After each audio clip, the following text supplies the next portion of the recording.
3 minutes past 7. This is Good Morning Kenya. My name is Mike Migwe. Today is Entertainment Thursday, so stand by for a scintillating time right here on KBC Channel 1. But before then, I want us to talk about a very important health area that is giving hope to children and families, especially when it comes to matters to do with hearing. A gift of sound, connection, and renewed possibility. Yesterday, the First Lady of the Republic of Kenya launched a life-changing cochlear implant partnership between Kenya and Morocco. It was happening yesterday, and Her Royal Highness Princess Leila Asma of Morocco did come and is part of the partnership that was launched yesterday. Now, you know, this is very important because you look at the World Health Organization report of on hearing in 2021. They said 60% of child hearing loss can be prevented through early intervention and access to hearing technology. So whatever was started yesterday is very important. And to help me in this conversation in studio, I'm joined by Dr. Ian Macharia, who is the head of ENT surgery at Kenyatta University Teaching and Referral Hospital. Welcome to Good Morning Kenya. Asante sana. And also I'm joined by Sheila Shefo-Mbiru, who is the head of programs at First Lady Mazingira Awards, and also Mama Doing Good, and an advocate of hearing impaired. Karibu sana to the program. Thank you. How are you doing this morning? I'm very well, thank you. Yes. Let's get into this conversation right about. Na nitaanza nawe daktari. When we talk about cochlear implants and the problem to do with the hearing, especially when it comes to infants, most parents do not really realize that this loss can be detected early. So how early are we speaking about in terms of screening and identifying that this infant has a problem, hearing problem? So thank you very much, Mike, for having us on the show. How I would like to put it is, think about it in 3 steps. You have to have good selection of patients, you have to have safe surgery, and then you have to have post-operative rehabilitation. And just to summarize, 4 million shillings worth of a journey. Wow. So those are the 3 big steps. And rightly you've started on step 1. How do we choose these patients? There are various causes of reduced hearing, and it's a huge burden, and we see it in this country. And so what we do is that we need to start what is called neonatal screening, which means what? A baby is born, and within 1 month, it's called the 136 rule. Within 1 month of birth, we should be able to have screened a child with a hearing, for hearing assessment. And it's a very simple, straightforward test. It's a small machine that you put over the ears, and you send a signal into the ear, and you wait for a signal to be sent back. If the signal is sent back, then it means that the child can hear. Because obviously you can't ask a child, can you hear? Yeah. It's an infant. It's an infant. So you send a signal and you wait for a signal to be sent back. If you get back the signal, then you can confidently tell the parents that, hey, this baby boy, this baby girl can hear. If you don't receive a signal back, then you repeat the test after about 4 weeks. And if that fails again, you repeat you do a different test after 6 weeks. But basically, we aim to have a screening at 1 month and confirmation by 3 months. Yes. Repeat that. A screening by 1 month. So the first test should be done within 1 month of birth. Yes. And if there is any issue, the diagnosis should be done within 3 months. So a repeat test to find out, because there are many reasons. A child is born, all the fluid can be stuck in the ear, it just needs to come out. Yes. Or maybe the child was crying a lot when the test was being done, and you just need to repeat, or the child was fussy, There are so many different reasons, yes, yeah. All right. Yeah. Sheila, you are an advocate of hearing impaired, but also you have an experience of the same. Maybe you take us through that before we get into the whole collaboration between Kenya and Morocco. Okay, thank you very much, Mike, for the opportunity. So my hearing journey, I started to experience hearing loss when I was 11 years old, and I didn't realize that, of course, that my hearing was had an issue. That my mom realized that she would speak to me or she would call me and I wouldn't answer, or music was listened to at a very loud volume, and so she thought I was being a rebellious teenager initially, and then when she talked about it with a friend, a colleague, and she mentioned, this is happening, Sheila, I keep talking to her, she doesn't respond, she doesn't answer, and it was out of character for me. So after after it went on for a while, her friend who had experience with hearing loss mentioned to her, maybe she does have an issue with her hearing. Of course, my mom went into denial. What do you mean? And then after some time, she tried to do her own, test. She would call me, speak to me when she's standing in front of me. I could hear her. She'd go behind me or around me, and I wouldn't hear. So she thought, okay, maybe this could be. So I went to visit an ENT surgeon. This is very many years ago, about 45 years ago. And at that time, they diagnosed that I had fluid behind my middle ear, did the first operation, which did not work. But after, one or two other tests, they realized that I had conductive hearing loss in the middle ear. Yes. The middle ear. And so I was prescribed with a hearing aid, which helps to amplify sound, and I've worn a hearing aid for 45 years. Yeah. So I have moderately to severe hearing loss on my left side, and on my right side I have severe to profound hearing loss. Yes. Now, coming to this partnership between Kenya and Morocco, and which is being spearheaded by the First Lady, what do you think it means for this country? I think it's the first step in giving the gift of sound to a young child or to a child, and of course it's a journey. And so what the this cochlear implant procedure will do is allow a child to hear, to converse, to hear music and sound, and that's the first step in connection with the family, with people around you. And I think it's that bridge between the world of silence and the world of sound, which we all know. And so I think it's life-changing. Life is transformational. And maybe I can just give you in my context. So I've had two major operations. The first one did not work. The second one I had in Australia. I was a student and they offered me this opportunity to correct my hearing. And I remember after 1 week of the operation, I had earplugs. And every morning I would wake up, there was a beautiful tree outside my window and there were birds. But this day, after I removed my plugs, I could hear the birds singing. So the birds always sang, but I never heard them. So you can imagine for a child. Yeah. That I've seen clips of children hearing the voice of their mom or dad or their siblings for the first time.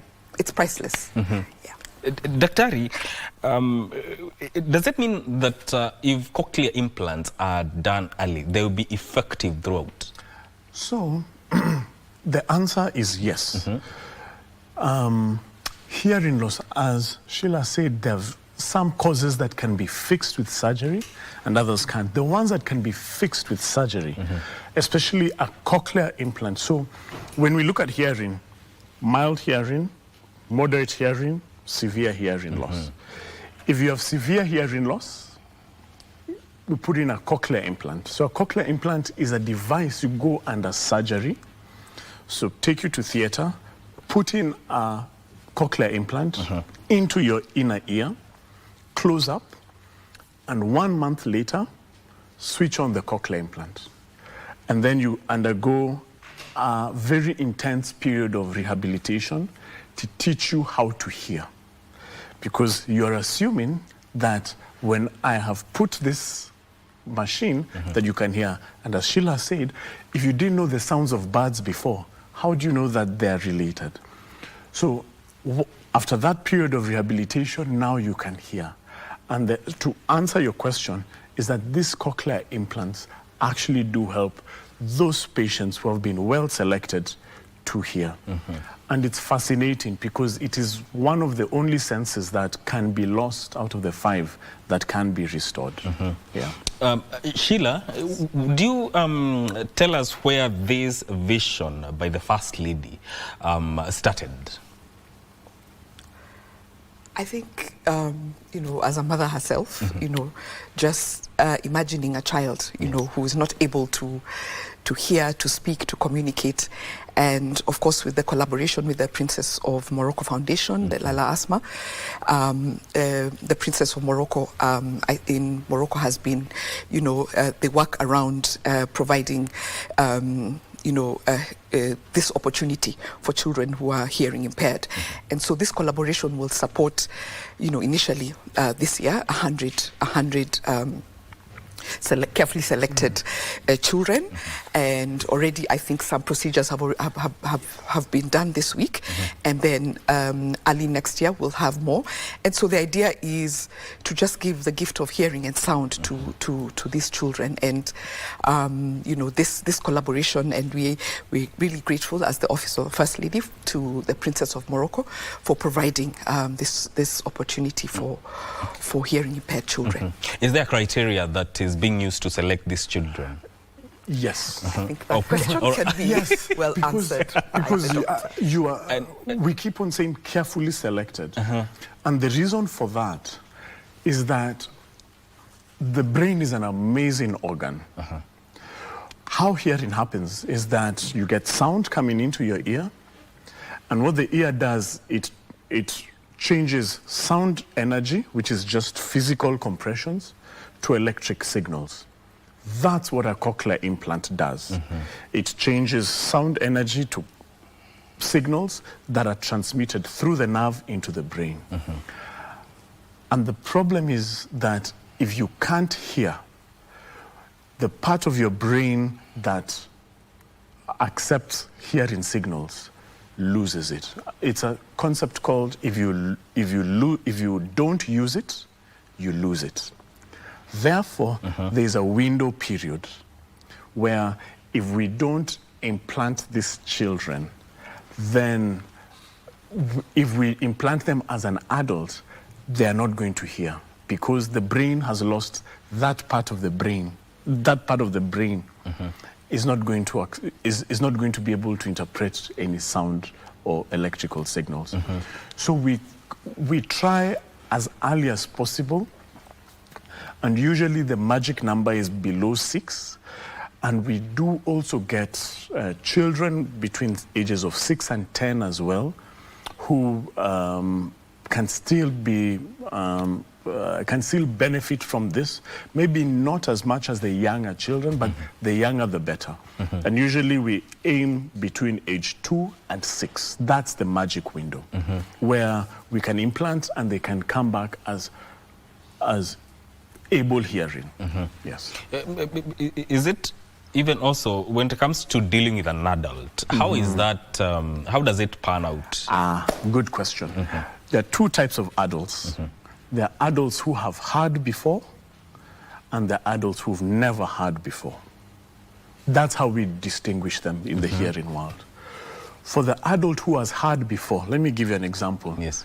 You've been well, and you suddenly get a bout of meningitis, and you lose your hearing. And you put in a cochlear implant, you will hear. So that is one type of patient. The other adult is the adult who's never heard before, was born deaf, has lived their childhood as deaf, their teenagehood as deaf, and adult as deaf.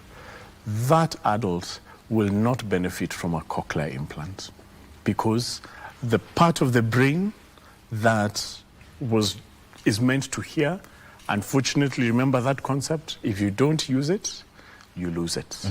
So that type of adult will not benefit from a cochlear implant. Yes, yeah.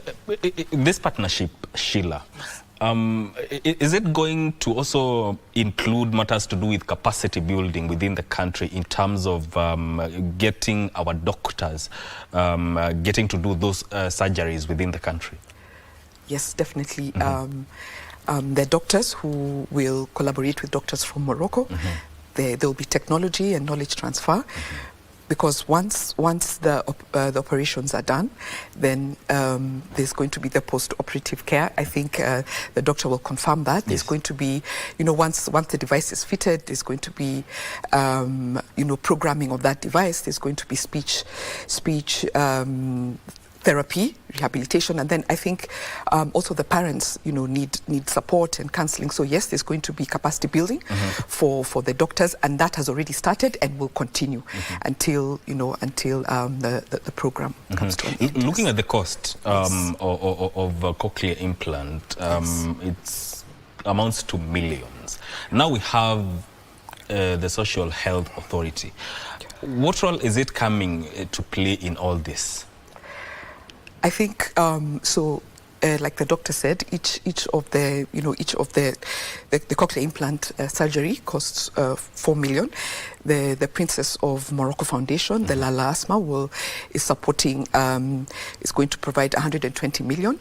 And so in terms of also the Social Health Authority, SHA, they're going to support all the costs. And so there's no cost to the parents, but I think the conversation on how the support will pan out is going to be considered. Yes. Indeed. Daktari, talk about the post-surgery care about cochlear implant. Thank you. Yeah. So we've moved from selecting the patients, because they could be children or adults who have had before. Yes. And we have moved to the surgical infrastructure, that's the operation. And then now the last step, which is rehabilitation. So we've put this device inside your ear. It's almost like a hearing aid, but it's surgically implanted. It costs 1.6 million shillings. It's $10,000. And the reason it costs so much is that it's very expensive technology, and there are very few companies in the world that do it. Around 5 companies in the world. Now, you have this 1.6 million gadget inside your ear, but you've never heard before, and you don't know what sounds are. Different sounds. We know what a clap is. We know the difference between a clap and a chair banging, or a door banging. But for somebody who's never heard the difference, they don't know. You know the difference between a car rolling on the ground, a car passing by, and a cow mooing on the side. But for somebody who's never had that, they don't know what that is. And that's where now the rehabilitation comes in. You have 2 people that are very key. One cadre is called an audiologist. An audiologist is a health worker who deals with ear, hearing, and dizziness. So they help with mapping and switching on of the cochlea. So it's called switch on and mapping. That is step 1 of rehabilitation. Yes. Then step 2 is that the purpose of hearing is also to allow you to speak.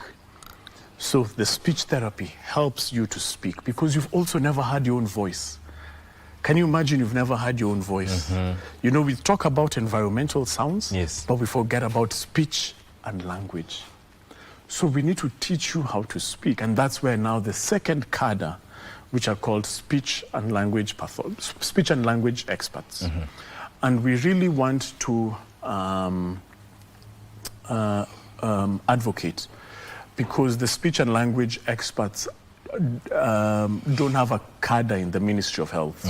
So they really do help with that bit. And it can be as intensive as up to 9 months. 9 months. And I like what you said, Sheila, because we are focusing so much on the child. Unfortunately, as a surgeon, we focus so much on the child, but we forget the parents, because a lot of children who are born deaf are born to able hearing parents. And that goes to your story, because you had a hearing impairment, but the people in your life were hearing. So there's a huge disconnect in terms of even awareness and also acceptance. Yes. And the third thing, treatment. You've touched on the things that are actually touches on the next question, because hearing loss, Sheila, is largely hidden. It's not really something that is talked about. So in terms of awareness, is there a plan through our First Lady's program and now this collaboration to raise awareness and deal with the stigma that comes with this misunderstanding about hearing loss? Yeah, very true, Mike. You can see hearing loss. Like when people look at me, they don't see a person living with a hearing disability. So very important is awareness creation. You know, the First Lady is an advocate for health and inclusion, and especially for special need learner, you know, special need children, let's say children, special need children. So there's definitely going to be a lot of awareness, awareness around, like he said, you know, children living with a hearing disability, parents, families, how they can support, and then also ensuring diversity and inclusion in all the programs, you know, all the programs for the First Lady and beyond, so that, you know, people can get to understand how then do we respond to children with hearing impairment, and even, you know, children with disabilities. So yes, there will be awareness creation, and the First Lady, of course, is an advocate in that area. Just a clarification, we spoke about you know, SHA and how SHA is contributing. So the cost of the cochlear implant is 4 million shillings, like Dr. Macharia said, and SHA will be contributing about 350 shillings per patient towards that cost. 350 shillings. 350,000 shillings. Sorry, 350,000 shillings towards that cost. Yes.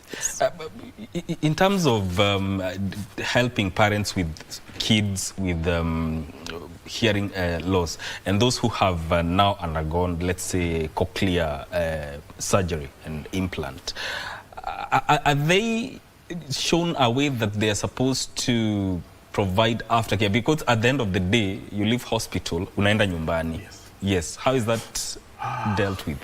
So if you're hearing very well what I'm saying, I'm introducing very many different types of health workers. As surgeons, we are usually the leader of the team. Yes. But it's a team. So we have audiologists who are recognized under the Ministry of Health guidelines. We have speech and language experts who need to be recognized. But then we also have community health workers, psychiatrists and psychologists, and counselors as well. And this help, but that is medical help.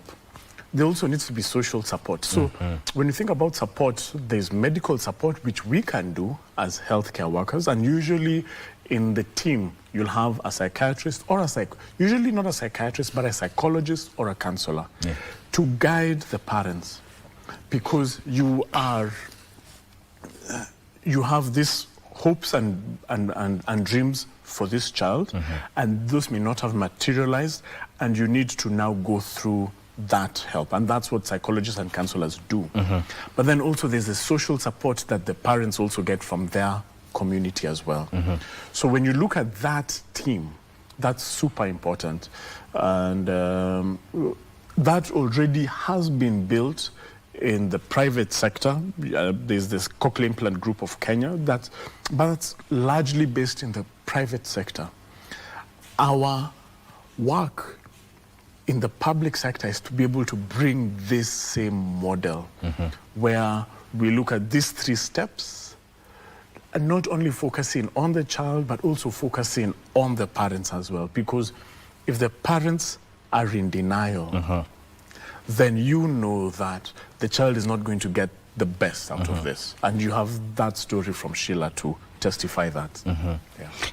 Now, you look at the capacity, because we are talking about over 50 surgeries that will be performed. What kind of surgical preparation that is expected to happen for this to go smoothly? Okay, so it's in our lingo, we call it surgical infrastructure. Just the way that you've just talked about, where here there's physical infrastructure, there's surgical infrastructure. So in terms of the surgical infrastructure, there are just 3 steps inside it. You have the theater and the anesthesia, so that is safe anesthesia. The surgery takes about maybe 2 to 3 hours, and we need it to be without complications, because there are very critical nerves around the ear, because we are drilling deep inside the bone of the ear. So safe anesthesia, good equipment, that is drills and then monitoring devices, because one critical step is the cochlear implant is maybe about this long. Yes. And this, where you put it is about maybe 1 to 2 millimeters in diameter. And you need to thread it inside. And you need to thread it, usually maybe,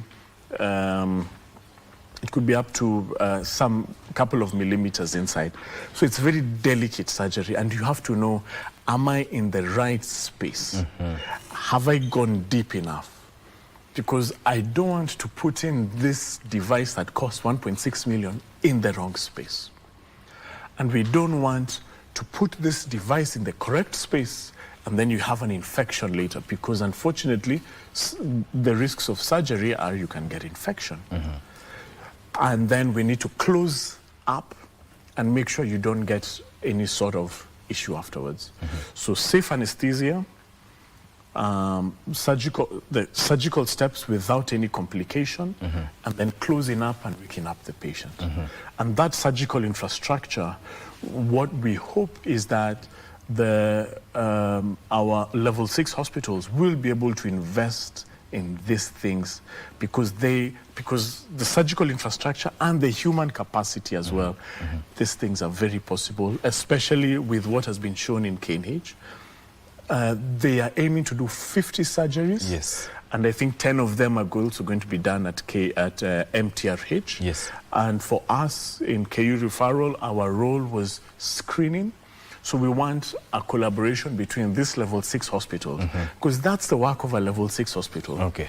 To do big surgeries that cannot be done at lower facilities. All right. We shall continue with this conversation, which is very important, actually. But we'll do that once we come back from this short break. Stay with us.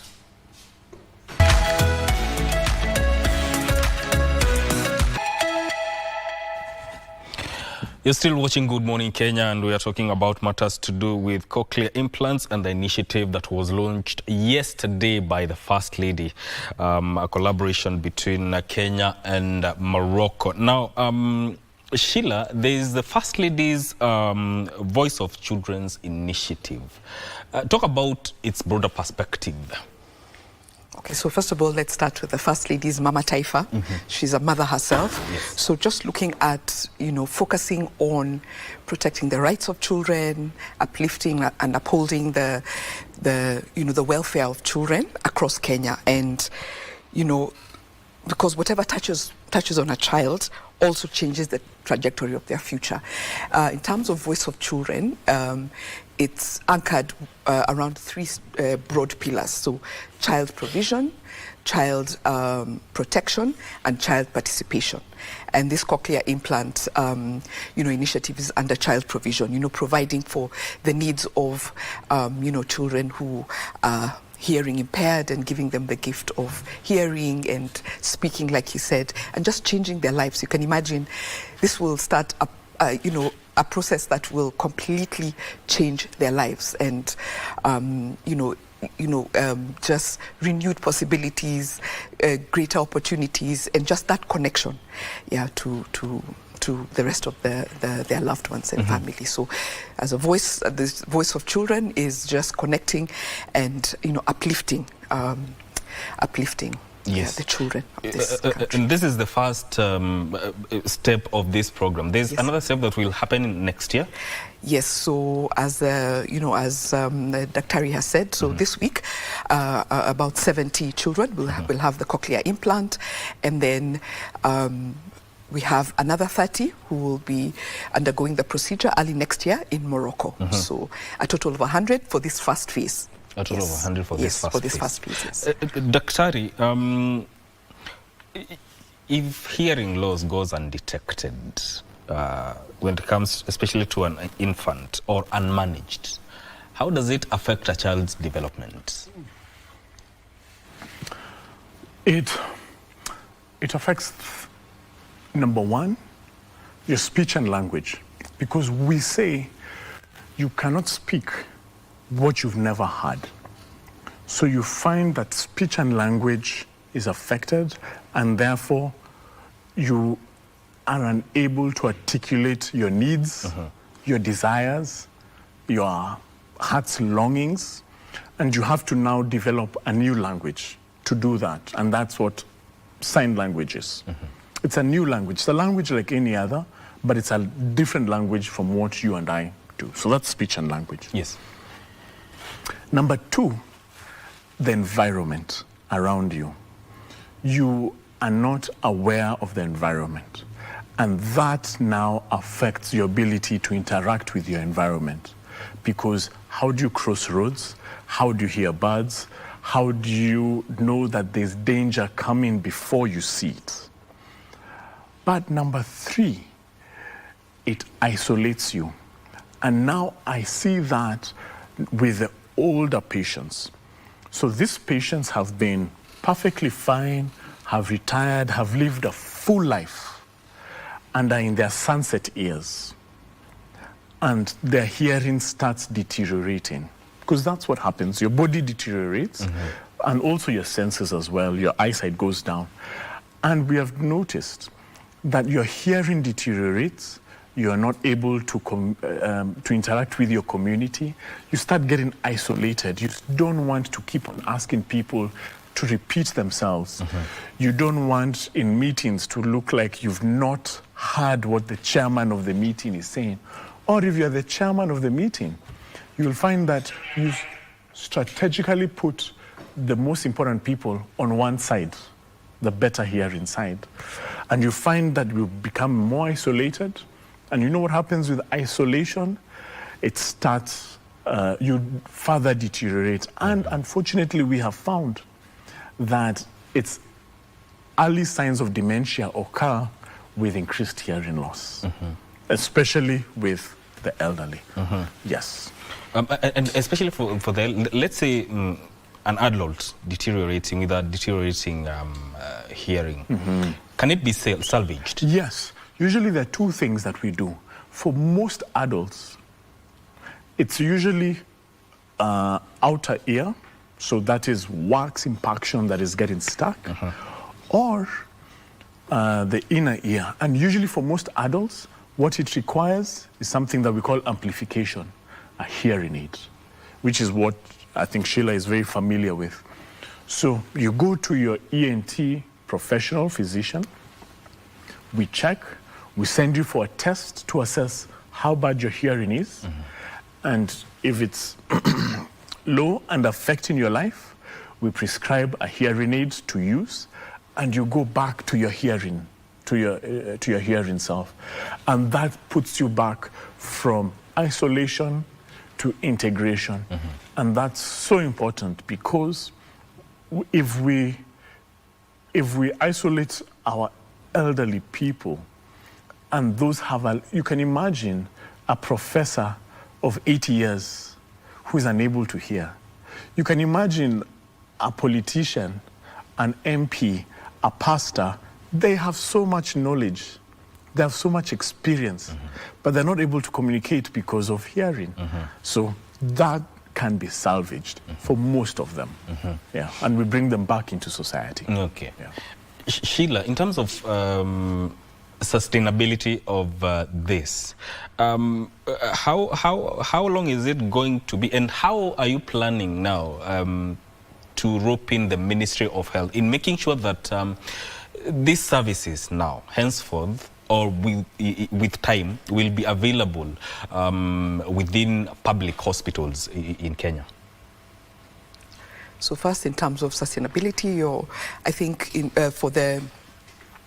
for the beneficiaries of the cochlear implant procedure, they will have the post-operative care for 1 year, and the support that Dr. Macharia is talking about, the speech therapy, the parental awareness and counseling, and then also in terms of just managing the cochlea itself. So it will go on for a year. And I mentioned that this program has the technology and knowledge transfer. So the doctors, there's knowledge transfer from the doctors in Morocco to the doctors here in Kenya. So that capacity will be built as the program goes along. And so I think in terms of sustainability, that skill set and that capacity is being transferred to the doctors here in Kenya, and then that will continue. And so that's a very important aspect of the sustainability of this cochlear implant program. Yes. Is there a chance that you will now collaborate with the Ministry of Health? Are there plans to collaborate with the Ministry of Health to ensure that this program now is expanded to not just include 100, more than that? Yes, the Ministry of Health are definitely collaborators in this partnership, so that they will be a part of the transition and the sustainability process. Right. Yes. And maybe you can I also jump chip into in. that as well? Yes, yeah. There's an ear and hearing guidelines that are under the curative service, and so we have new directors in the Ministry of Health, and they were present. So the director of curative services, as well as one of the deputy directors in charge of ear and hearing care, were there at the launch yesterday, and they gave their commitment to the ear and hearing program under the Ministry of Health, because those guidelines are the ones that can the ear and hearing strategic plan can now be translated into a program that can be implemented by your level 6 hospitals. And if you listen to what I'm saying, the implementation is by level 6 hospitals. Yes. But the detection of ear and hearing problems must be done at the lower levels. So if you notice, then there has to be a funnel. And for a funnel, we need to train the pediatricians. Yes. Because they are the ones who see children. We need to train nurses, because they are the ones who start the conversation with pregnant mothers that, hey, when the child is born, we need a hearing screen. Yeah. Because all mothers find bouncing baby boys and dedicate them and say, wow, my child is beautiful. But you cannot think about a problem if it has never even been introduced by somebody. We need our clinicians, our registered clinical officers, who are the backbone of our public health sector, especially under universal healthcare coverage, to understand that this needs to be funneled forward, this needs to be detected and funneled forward, so that we create capacity, because that's what level 6 hospitals are meant to do. You're meant to do the very dedicated work, like a surgeon working with a scalpel to cut a very defined problem. But the heavy lifting is done between level 1 and level 5 hospitals. Yes. And I think that's what we really hope that the strategic plan of the ear and hearing care program would be able to deliver for us. Indeed, as we come to the close of this conversation, Sheila, having established that there's a kind of misunderstanding when it comes to hearing loss and awareness of the same, what message would you have for a parent who do not really know, or who may have a child with a hearing impairment? Okay, so I think number one, of course, is just to be aware about, your child, and when some of these, symptoms, show up, and then, to get the, diagnosis and help. but also they're especially if now they have found that their child has some sort of hearing loss or hearing impairment. There are many programs now, more than even before, where parents can get sort of kind of support. There are many programs where parents can get support and meet other parents who are going through a similar situation, because I found parents just sort of go in denial, just trying to accept, first of all, how do I handle this? Some of them even, if like the doctor said, learn another language, sign language, learn the language. So there are various ways, and now more than ever there are opportunities. Reach out to these support groups, reach out to other parents going through a similar situation, and then opportunities like this Voice of Children, the First Lady's program that is giving a lifeline, a transformation through the cochlear implant program. So there, for parents, it's just the awareness, and then the next step of seeking help. Yeah. Dr. I would urge everyone who's involved in speech and hearing, and that includes healthcare workers as well as the education sector, because we forget that 8 hours of the day the child is in school, and the teachers sometimes are actually the first people to detect this. So the healthcare sector and the education sector needs to come together and be able to create programs for detection. And then the heavy lifting being done by the Ministry of Health, the healthcare sector, on detection, building surgical infrastructure, as well as training for all the cadres, audiologists, speech therapists, surgeons, nurses, counselors, and then moving on towards rehabilitation for this child, and then mainstreaming thereafter. And I think if we have that, then therefore we will be able to move from science towards empathy. Because unfortunately, as surgeons, we think so scientifically.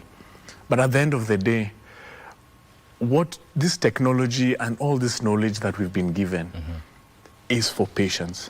And the only way that we can translate that is through empathy. Yeah.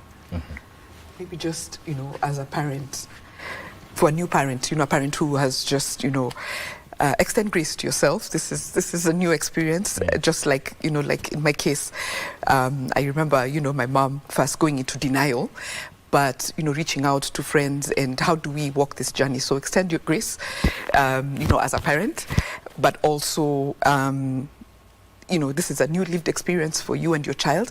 But like I said, reach out. The hospitals now there are programs, they are aware. I know very many support groups now are building up because they realize that this is a journey, that it's a new journey for, for many parents, and then you need to walk this journey with those who are experts, those who can help you, address and deal with the issue. Yes. Thank you so much. Thank you so much for making time to come and talk about this very important aspect when it comes to matters to deal with health. The whole idea is to give hope to children and families within the country that this is doable. That has been Dr. Ian Macharia, who is the head of ENT surgery at Kenyatta University Teaching, Research and Referral Hospital, and also Sheila Shefombiru, who is the head of program at First Lady's Mazingira Awards and Mama Doing Good, and an advocate of hearing impaired, joining us here in Good Morning Kenya to talk about that. This conversation ends here, but Entertainment Thursday starts now.